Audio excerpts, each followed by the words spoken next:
Hello అందరికీ, నేను మీ Tulasi. Welcome to my channel. ఎలా ఉన్నారండి అందరూ? మరి సమ్మర్ వచ్చేసింది, అందరికీ అన్నిటికీ విషెస్ చెప్పుకుంటున్నాం కదండి. మరి సమ్మర్ లో కూడా విషెస్ చెప్పుకోవాలి కదా. అందరికీ మండు టెండ శుభాకాంక్షలు అండి. ఎండలు అయితే చాలా ఎక్కువ ఉన్నాయండి. దాని వల్ల మనకి వచ్చే చెమట ద్వారా మన స్కిన్ పైన వచ్చే దద్దుర్లు, ర్యాషెస్, తామర్లు, ఇంకా ఒళ్ళు పేలిపోవడం, ఇలాంటి స్కిన్ ప్రాబ్లమ్స్ ఏవి మన దరి చేరకుండా ఉండాలంటే ఈ రోజు మన వీడియోలో వేపాకుతో ఒక మంచి హోమ్ మేడ్ సోప్ అయితే రెడీ చేసేసుకుందామండి. ఇది వచ్చేసి సోప్ బేస్ అండి. నేనైతే ఆన్లైన్ లో తీసుకున్నాను. మీకు లింక్ కావాలంటే డిస్క్రిప్షన్ లో ఇస్తాను. అలాగే ఫ్రెష్ గా ఉన్న ఒక 2 గుప్పెళ్ళ వరకు వేపాకు తీసుకున్నాను. 1 టీ స్పూన్ అలోవెరా జెల్ తీసుకున్నానండి. అలోవెరా ఇంట్లో పెంచుకున్నది ఉంటది కదా, అదైనా వేసుకోవచ్చు అనమాట.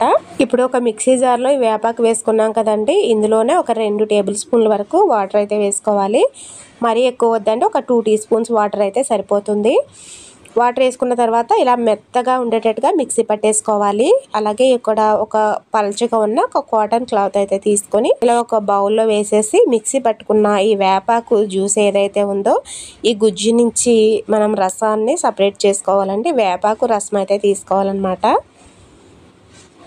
స్ట్రైనర్ కన్నా ఇలా ఒక కాటన్ క్లాత్తో వేపాకు జ్యూస్ అనేది ఈజీగా తీసుకోవచ్చండి. అంటే స్ట్రైనర్లో వేస్తే కొంచెం పలుకు అనేది వచ్చేస్తుంది కదా, సో అలా కాకుండా ఒక క్లాత్లో వేసుకుంటే ఈ బరక అనేది రాకుండా ఓన్లీ జ్యూస్ మాత్రం ఈజీగా తీసుకోవచ్చు. ఇప్పుడు ఈ పొట్టు ఏదైతే ఉందో పక్కన పెట్టేసి ఇప్పుడు మనం ఈ వేపాకు జ్యూస్ని మాత్రమే వాడతామండి.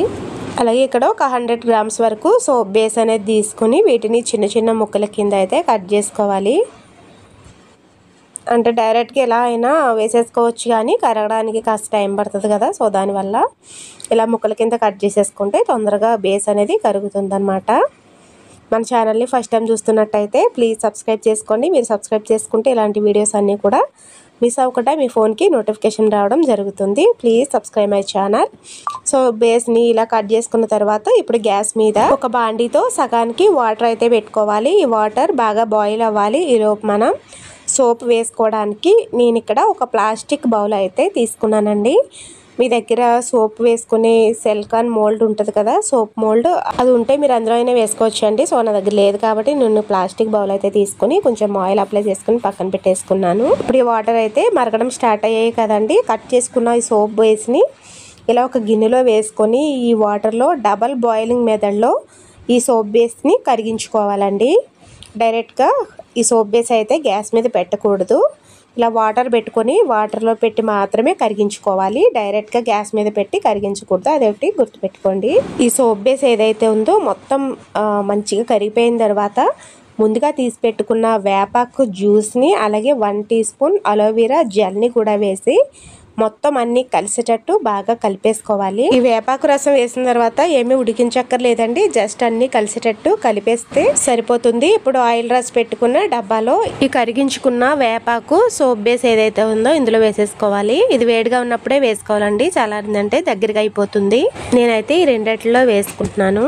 ఇలా వేసుకున్న తర్వాత వీటిని పూర్తిగా చల్లారేంత వరకు 1 గంట పాటు పక్కన పెట్టేశారంటే దగ్గరగా అయిపోతుందండి. లేదు అంటే మీరు ఫ్రిడ్జ్ లో పెట్టుకుంటే ఇంకా తొందరగా రెడీ అయిపోతుంది అనమాట. 1 గంట తర్వాత ఆగి చూసినట్లయితే మనకి చాలా చక్కగా సోప్లు అయితే రెడీ అయిపోయాయండి. సోప్ మోల్డ్ అయితే ఈజీగా తీసేసుకోవచ్చు అండి. ఇక్కడ మనం ప్లాస్టిక్ బాక్స్ లో వేసుకున్నాం కాబట్టి ఈ బాక్స్ ని కొంచెం ఇలా నొక్కు పెట్టినట్టు చేసినట్లయితే ఈ బాక్స్ నుంచి సోప్ అయితే ఈజీగా సపరేట్ అయిపోతుంది. చూస్తున్నారు కదా, మనకి బాక్స్ నుంచి సోప్ అయితే ఈజీగా రిమూవ్ అయిపోతుంది. చూసారుగా, మంచిగా సోప్ అయితే వచ్చేసింది. కాకపోతే ఇక్కడ నేను ఒక గాజు బౌల్లో వేసాను కదండి, సో ఇందులో అయితే మీరు వేయకండి. నేను వేసేసాను కాబట్టి ఇది కొంచెం తీయడానికి కష్టం అనిపించింది. సో గాజు బౌల్ కన్నా కొంచెం ప్లాస్టిక్ బౌల్లో అయితే ఈజీగా వచ్చేస్తుంది. చూసారు కదండి, చాలా అంటే చాలా ఈజీగా మనం హోమ్ మేడ్ వేపాకు సోప్ని అయితే రెడీ చేసేసుకున్నాము. ఈ వేపాకు ఏంటంటే మన స్కిన్ కి ఒక యాంటీబయాటిక్ లా పనిచేస్తుందండి. మనకి ఎలాంటి స్కిన్ ప్రాబ్లమ్స్ రాకుండా కాపాడుతుంది. అలాగే మనకి స్కిన్ ప్రాబ్లమ్స్ ఉన్నా కానీ ఈ సోప్ వాడడం వల్ల చాలా మంచి రిజల్ట్ అయితే ఉంటుందండి. సో మీరు కూడా తప్పకుండా ట్రై చేయండి. ఎలాంటి కెమికల్స్ వాడకుండా మనం ఇంట్లోనే న్యాచురల్ గా ఈ సోప్ ని రెడీ చేసుకోవచ్చండి. తప్పకుండా మీరు కూడా ఒకసారి ట్రై చేసి చూడండి, చాలా మంచి రిజల్ట్ అయితే ఉంటుంది. చూస్తున్నారు కదండి, ఇక్కడ నేను చేసిన సోప్ తో ఒక హ్యాండ్ అయితే క్లీన్ చేశాను. ఇక్కడ సోప్ పెట్టిన హ్యాండ్ కి మరొక హ్యాండ్ కి డిఫరెంట్ అయితే మీరు చూడొచ్చండి. వీడియో నచ్చితే ఒక లైక్ చేసి ఇలాంటి మరిన్ని వీడియోస్ కోసం మన ఛానల్ ని సబ్స్క్రైబ్ చేసుకోండి. చెప్పలేదు కదా అని షేర్ చేయడం మర్చిపోకండి. మర్చిపోకండి. Thanks for watching.